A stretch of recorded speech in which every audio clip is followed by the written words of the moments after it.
Llevo 14 años en esta empresa. 14 años construyendo, desde cero, toda la infraestructura de control financiero que mantiene esto funcionando. No soy la mujer que entra en una sala y ocupa todo el espacio. De hecho, la mayoría de los empleados probablemente no podría describirme si lo intentaran. Visto moderadamente, hablo poco, escucho más, y es exactamente así como prefiero operar. Mi nombre es Valentina Reyes, tengo 48 años, y soy la directora de finanzas de Soluciones Empresariales Córdoba, una compañía colombiana que hace 25 años gestiona consultoría estratégica para mercados latinoamericanos. Hace 14 de esos años, llegué aquí con un título de contabilidad y una reputación de ser competente pero aburrida. Era el mejor cumplido que podía recibir. Lo primero que hice fue digitalizar nuestro sistema de gastos. Literalmente, llevaba un pendrive entre cubículos, copiando datos de archivos Excel de 1997.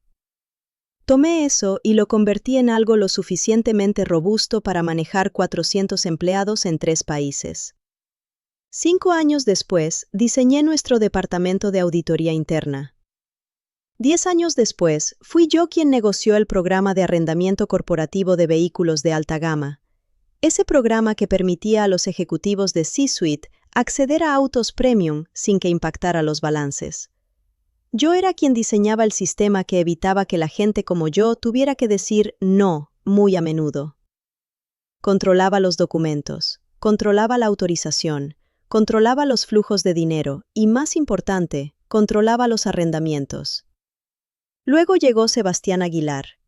Hace 6 meses, la Junta decidió traer sangre nueva, alguien del exterior, alguien que, según ellos, traería dinamismo y presencia ejecutiva. Sebastián era eso. Tenía 42 años, cabello perfecto que parecía costar más que mi sueldo semanal, y una forma de entrar en una sala que hacía que todos levantaran la vista. Había venido de una compañía de telecomunicaciones más grande, donde, según su biografía, había duplicado los márgenes operativos. Lo que no leí en su biografía es que también había dejado 3 demandas legales pendientes por acoso laboral, pero eso no lo supe hasta después. En sus primeros días, Sebastián fue educado conmigo, cortés incluso. Vino a mi oficina, se sentó en la silla enfrente de mi escritorio, sin que lo invitara a sentarse, y me preguntó sobre nuestros procesos de gastos. Le mostré todo. Fue un error confundir cortesía inicial con respeto. Una semana después, su asistente fue a buscar mi disponibilidad para conducirlo a una reunión con un cliente importante en Bogotá. Le dije a su asistente que había un servicio de auto corporativo disponible, que podía contactar a la empresa. Ella regresó 20 minutos después. El CEO prefiere que lo lleve usted. Prefiere. No preguntó, prefería. Así que lo hice. Era una reunión importante. Subió al auto, mi auto, el vehículo de la empresa que usaba para viajes de trabajo ocasionales, y pasó los 90 minutos de viaje haciendo llamadas sin micrófono mientras yo manejaba en silencio. En un punto, necesitó que le alcanzara su cartera del asiento trasero mientras estábamos en la autopista. Sin una palabra de agradecimiento, simplemente extendió la mano atrás sin mirar. La reunión fue exitosa, aparentemente. Él salió sonriendo. Yo terminé con un ligero dolor de cabeza y la certeza silenciosa de que algo había cambiado en la dinámica. Una semana después, me pidió que lo llevara al aeropuerto. Estaba en una reunión de presupuesto con mi equipo. Tenía 3 personas sentadas frente a mí, revisando proyecciones de gastos para el próximo trimestre. Su asistente entró sin tocar la puerta. Esto importa, esta es la clave de todo lo que voy a explicar. Y susurró algo en mi oído. Terminé mi oración sobre ajustes de amortización. Pedí a mi equipo que continuara sin mí. Manejé al CEO al aeropuerto mientras él hablaba sobre la importancia de la flexibilidad ejecutiva. Para cuando regresó 3 días después, se había convertido en la normalidad. Todos los días había algo. Un viaje al centro, una cena de clientes en la noche, una reunión urgente al otro lado de la ciudad a las 6:45 de la mañana. Su chofer corporativo estaba siempre ocupado, o de vacaciones, o enfermo. Curioso, porque yo nunca recibía reportes sobre eso. Pero Sebastián simplemente mencionaba que necesitaba que lo llevara, y de alguna forma yo era la opción disponible. Lo que más me irritaba, y aquí viene la parte que importa, no era el acto de manejar. Yo no tenía un ego sobre eso. Lo que me irritaba era cómo comenzó a hablarme en esos viajes.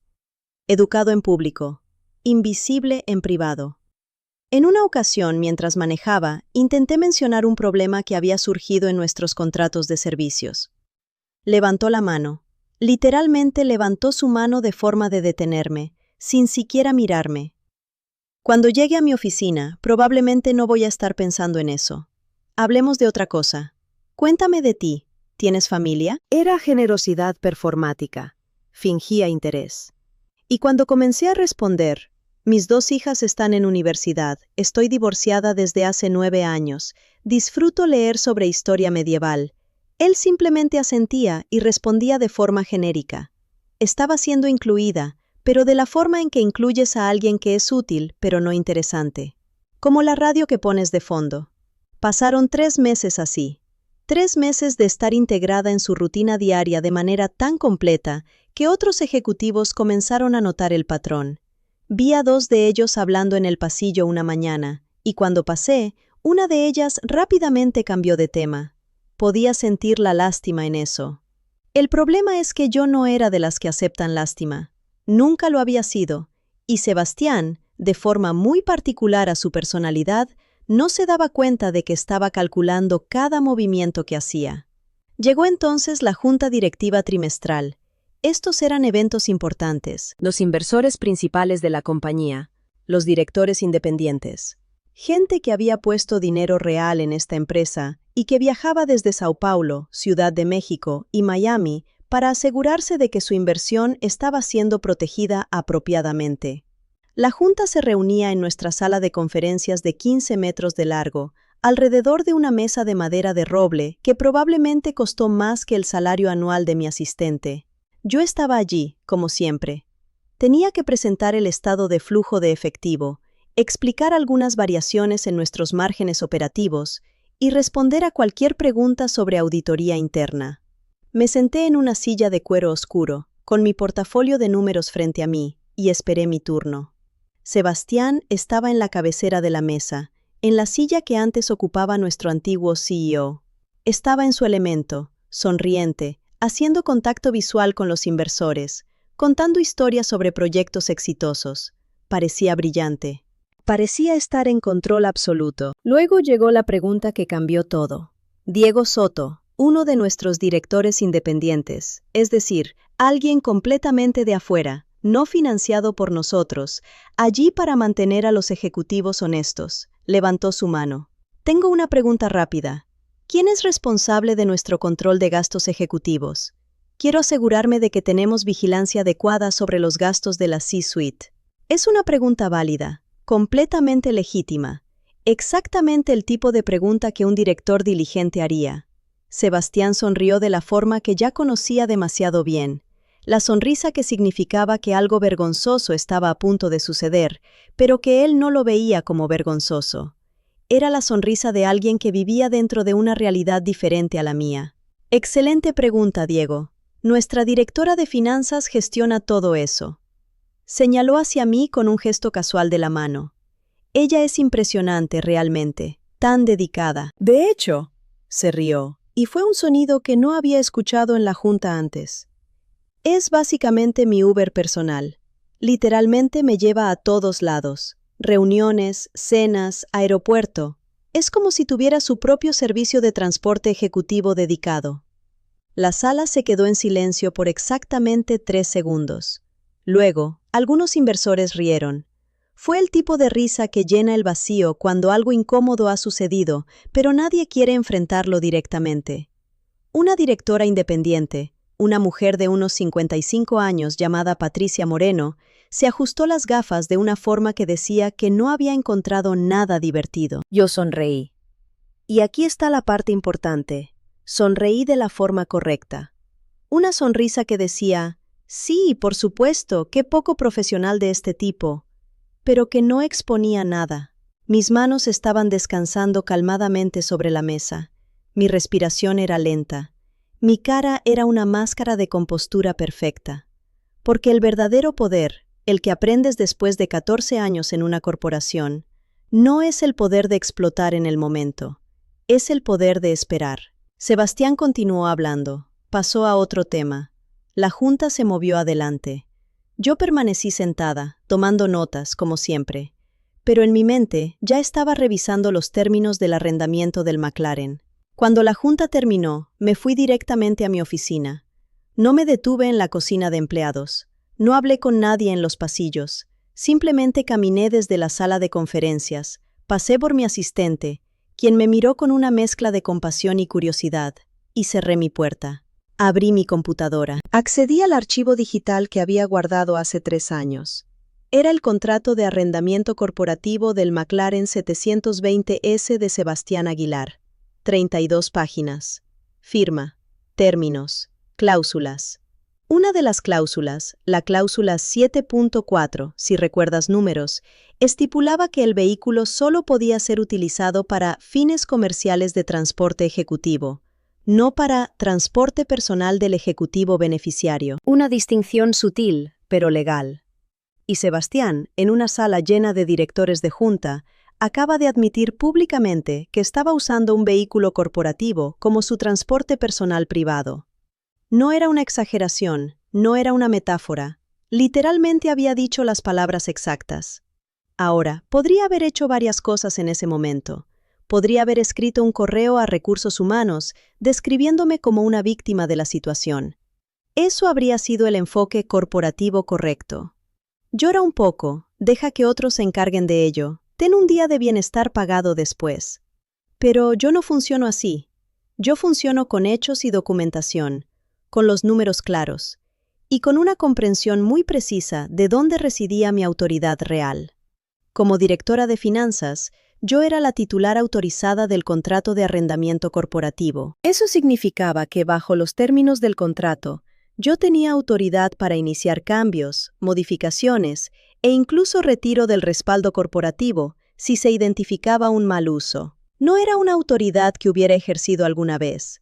En 14 años, nunca había habido razón, pero estaba allí. Llamé a la empresa de arrendamiento a las 3:47 de la tarde. La representante que atendió conocía quién era yo.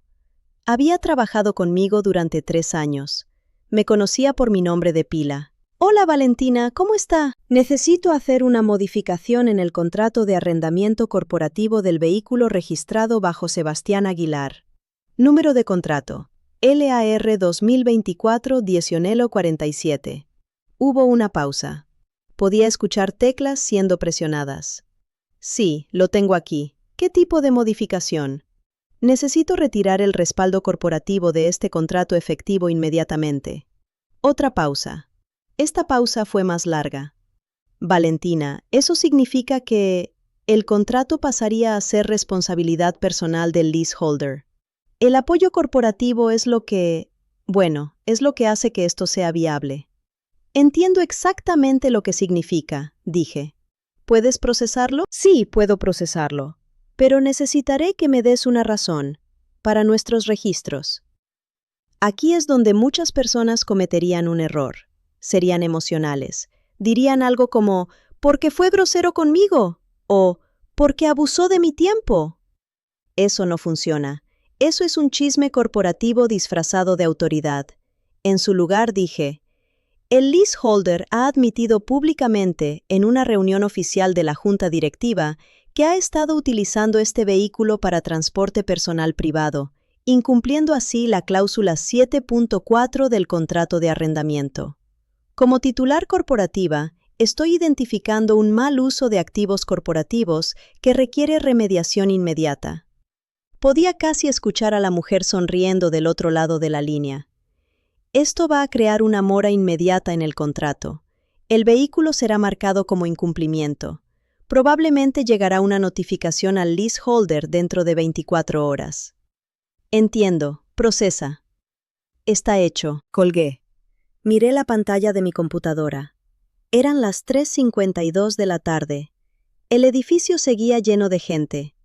En algún lugar de este lugar, Sebastián probablemente estaba en su oficina, posiblemente revisando emails, o tomando una llamada telefónica, completamente inconsciente de que acababa de perder un vehículo de $200,000. Ese sentimiento de ignorancia no duraría mucho. Terminé el día normalmente. Respondí emails. Mis empleados vinieron conmigo para una reunión de revisión de datos. A las 5:30 me fui a casa. Manejé mi Mazda CX-5 gris sin características especiales por las calles de Bogotá mientras escuchaba un podcast sobre la dinastía Tudor. Preparé una cena para mí sola, ensalada de quinoa, pechuga de pollo, y me sentí sorprendentemente tranquila. Dormí bien esa noche. Me desperté a las 6:15 como siempre, tomé café, leí el periódico, y llegué al edificio de oficinas a las 7:40 de la mañana, una hora antes de que la mayoría de mis colegas llegaran. Estacioné en el lugar de empleados, no en el lugar de ejecutivos. No tengo un lugar de ejecutivos. Y a través de las ventanas del lobby podía ver el lugar de estacionamiento reservado para el CEO, el que tiene una placa de bronce que dice Sebastián Aguilar. El McLaren no estaba allí. Entré en el edificio, subí a mi oficina en el piso 12, encendí las luces, encendí mi computadora y esperé. A las 7:58 escuché gritos desde el piso de abajo. No eran gritos en el sentido de alarma, eran gritos en el sentido de incredulidad, de alguien que no podía procesar lo que sus ojos le estaban mostrando. Tomé un sorbo de mi café, abrí un documento de spreadsheet, trabajé. Aproximadamente 22 minutos después, Sebastián irrumpió en mi oficina sin tocar. Su cara era el color de un tomate sobremaduro. El pelo perfecto que antes describí estaba, bueno, no despeinado exactamente, pero había perdido su compostura. Sus manos formaban puños. ¿Qué le hiciste a mi auto? No miré hacia arriba de mi pantalla. Terminé de escribir la fila de números en la que estaba trabajando. Luego, muy lentamente, me giré hacia él. Mi expresión fue de interés genuino. ¿Tu auto? Tienes un auto corporativo, Sebastián. O, bueno, tenías. ¿Qué significa eso? Ahora sí, lo miré directamente a los ojos. Significa que el servicio de grúa llegó esta mañana y retiró el vehículo del lugar de estacionamiento porque el contrato de arrendamiento está en mora. La empresa de arrendamiento tomó posesión. Puedo darte su número si necesitas contactarlos. El silencio que llegó fue del tipo que llena una habitación como agua. ¿Lo retiraste intencionalmente? No, la empresa de arrendamiento lo hizo. Legalmente. Debido a un incumplimiento de contrato. ¿Qué incumplimiento? Ahora fue mi turno de sonreír. Una sonrisa verdadera esta vez, pequeña, sin apología. El vehículo estaba siendo utilizado para transporte personal privado. Lo admitiste públicamente, en la junta, frente a directores. Eso viola la cláusula 7.4 del contrato de arrendamiento, que especifica que el vehículo solo puede usarse para fines comerciales de transporte ejecutivo. Como titular corporativa del contrato, estaba obligada a reportar el incumplimiento, y así hizo.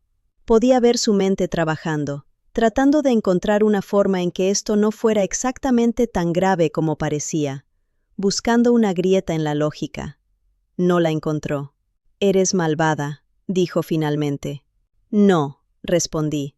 «Soy una mujer que entiende la diferencia entre servicios corporativos y servicios personales.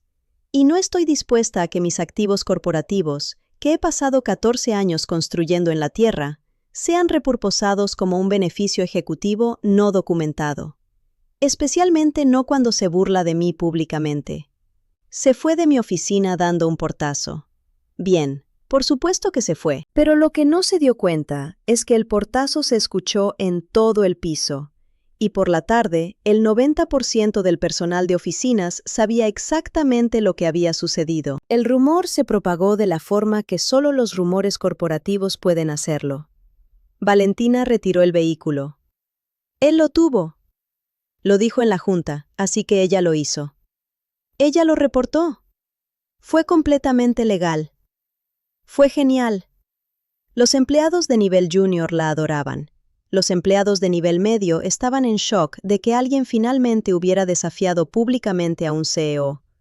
Los empleados de nivel superior se mantuvieron discretamente en silencio, pero vi a Patricia Moreno, la directora independiente, sonriendo mientras pasaba por el lobby a la hora de almuerzo. Lo que sucedió después fue predecible e inevitable. Patricia Moreno fue la primera en actuar. Llamó a una reunión especial de la Junta 4 días después del incidente del McLaren. No fue una reunión pública, fue cerrada. Pero sé lo que sucedió dentro de esa sala porque Javier Escobar, el presidente de la Junta, me lo contó después. Patricia había planteado la pregunta: ¿cuál es nuestro nivel de confianza en el liderazgo ejecutivo de Sebastián Aguilar? Y una vez que una directora de Junta hace esa pregunta, hay que responderla. Lo que siguió fue una auditoría completa de los últimos 6 meses de gastos ejecutivos. Mis empleados y yo trabajamos alrededor del reloj durante una semana, compilando datos, revisando categorías de gastos y organizando todo de manera clara. Aquí está lo que encontramos. Primero, estaban los viajes mixtos, reuniones de clientes que aparentemente también incluían componentes personales. Sebastián había reportado $47,000 en gastos de viaje durante los últimos 5 meses, pero cuando buscamos las justificaciones comerciales, descubrimos que al menos $12,000 de eso, aproximadamente, había sido para viajes que Finanzas nunca autorizó. Simplemente había sucedido. Dinero gastado. Después fue reportado. Fue un método bastante eficiente de pedir disculpas después. Segundo, estaban los costos de representación, cenas con clientes, eventos corporativos. Todo eso está permitido. Pero Sebastián había estado cargando comidas que claramente eran personales en la tarjeta corporativa. Cenas en restaurantes de primera clase con personas que no tenían ninguna conexión con el negocio. Bebidas costosas de $3,000. Todo categorizado bajo Cliente Development. Tercero, y esto fue lo que realmente nos sorprendió. Descubrimos que había tomado una conferencia de negocios en Miami. Una conferencia de 3 días, completamente pagada por la empresa. Hotel, vuelos, todo. Excepto que la conferencia terminó después del primer día. Los últimos 2 días había permanecido en Miami. Su asistente había reportado que estaba en reuniones de seguimiento. Nuestro equipo de auditoría contactó a los clientes potenciales en Miami que se suponía que había visitado. Ninguno recordaba haberlo visto. Pero lo que fue más revelador, lo que realmente molestó a la Junta, fue el descubrimiento de que Sebastián había estado usando el programa de arrendamiento corporativo para 2 autos antes de que yo pusiera fin a eso. Un segundo vehículo, un Land Rover Defender, había sido registrado bajo el nombre de su esposa, supuestamente para fines ejecutivos, pero los registros de uso mostraban que era principalmente ella quien lo conducía, a sus citas de yoga, a recoger a los niños de la escuela privada de $25,000 por año. Esto fue fraude corporativo, no ambiguo, no interpretable, fraude. Cuando la Junta revisó estos hallazgos, Patricia Moreno propuso una moción. Recomiendo la terminación inmediata del CEO Sebastián Aguilar por incumplimiento de conducta, mal uso de activos corporativos y fraude financiero. Fue aprobado unánimemente. Javier Escobar me llamó personalmente para decírmelo. Valentina, sin tu disposición a actuar, nunca habríamos descubierto esto. Potencialmente podría habernos costado cientos de miles de dólares. Respondí con lo que era apropiado. Solo hacía mi trabajo. Pero internamente estaba profundamente satisfecha. Lo que sucedió después fue teatral en su propia forma. Sebastián fue citado a una reunión de recursos humanos a las 9 de la mañana del viernes. Salió de ese edificio con una caja de cartón que contenía sus pertenencias personales a las 9:47. Su acceso a la red corporativa fue revocado instantáneamente. Sus cuentas de correo electrónico fueron archivadas. Su foto salió del sitio web. Fue, en cierto sentido, la muerte corporativa más rápida que he visto en mis 14 años. Pero aquí está lo que fue interesante. En los días posteriores, vinieron nuevas mujeres a declarar. Una asistente ejecutiva que había sido particularmente útil a Sebastián. Una especialista en proyectos que había sido pedida para trabajar en su iniciativa especial. una joven de 26 años en marketing que, según descubrimos, había sido colocada en un proyecto sin valor corporativo porque Sebastián pensaba que ella era interesante. Todas ellas fueron entrevistadas como parte de la auditoría. Y sí, resultó que no eran solo yo. Una de ellas, la asistente ejecutiva, una mujer de 34 años llamada Rosa, describió un patrón de avances no deseados. Nada que hubiera escalado a acoso descarado, pero sí comentarios regulares sobre su apariencia. Tocamientos inapropiados, una mano en el hombro demasiadas veces, una forma de estar demasiado cerca. El tipo de cosas que no sonaban como mucho cuando se describían en voz alta, pero que, cuando se acumulaban, pintaban un cuadro muy claro de alguien que consideraba el espacio de las mujeres en su empresa como un territorio que podía explorar. Rosa presentó un reclamo formal. Otras 2 mujeres lo hicieron también. Y de repente, el despido no fue solo por fraude corporativo, también fue por violaciones de la política de conducta, potencialmente por acoso laboral. Cuando Patricia Moreno me vio en el pasillo una semana después, yo estaba subiendo a mi oficina, ella estaba bajando de una reunión de junta, se detuvo. Quería darte las gracias personalmente, dijo. No solo por señalar el problema, sino por hacerlo con profesionalismo absoluto. Mucho menos ejecutivos manejarían esto con esa clase de discreción. Simplemente asentí. Creo que es importante que las corporaciones actúen cuando hay incumplimiento. Completamente de acuerdo, dijo ella. Es por eso que la Junta está considerando promoverte a vicepresidenta de Gobernanza Corporativa. Un rol nuevo. Cuando estos datos fueron procesados, fue evidente que necesitamos a alguien en una posición más alta que supervise estas cuestiones. Alguien que entienda tanto los números como la ética. No dije que sí en ese momento. Pedí 24 horas para considerarlo. Luego, después de hablar con mis hijas y con una vieja amiga consultora, acepté. El rol fue anunciado al mes siguiente, junto con un aumento de sueldo del 35% y un presupuesto de equipo propio. Sebastián encontró trabajo en una startup de tecnología en Medellín aproximadamente 3 meses después. Duró 4 meses antes de que, aparentemente, enfrentara problemas similares. No leí demasiado al respecto. Lo que sucedió con él después ya no era mi responsabilidad. Pero la satisfacción no vino del drama, no vino de verlo caer, vino de algo más profundo. Fue la validación de que en una institución bien funcionante, el comportamiento predador eventualmente se enfrenta a consecuencias, que el sistema tiene mecanismos de control, que las personas como yo, mujeres no ruidosas, mujeres que construyen infraestructura silenciosamente, somos a menudo el última línea de defensa contra el caos corporativo. Lo que aprendí en esos 6 meses, desde el primer viaje no autorizado al aeropuerto hasta el día en que Patricia ofreció mi nuevo rol, fue que el verdadero poder nunca es ruidoso. Es metódico, es documentado. Es el poder de alguien que ha pasado años entendiéndose a sí misma no como una víctima de un sistema, sino como alguien que construye ese sistema. Y cuando ese sistema es amenazado por alguien que cree que puede ignorar sus reglas, ese sistema se defiende a sí mismo. Yo simplemente fui la persona que presionó el botón correcto en el momento correcto.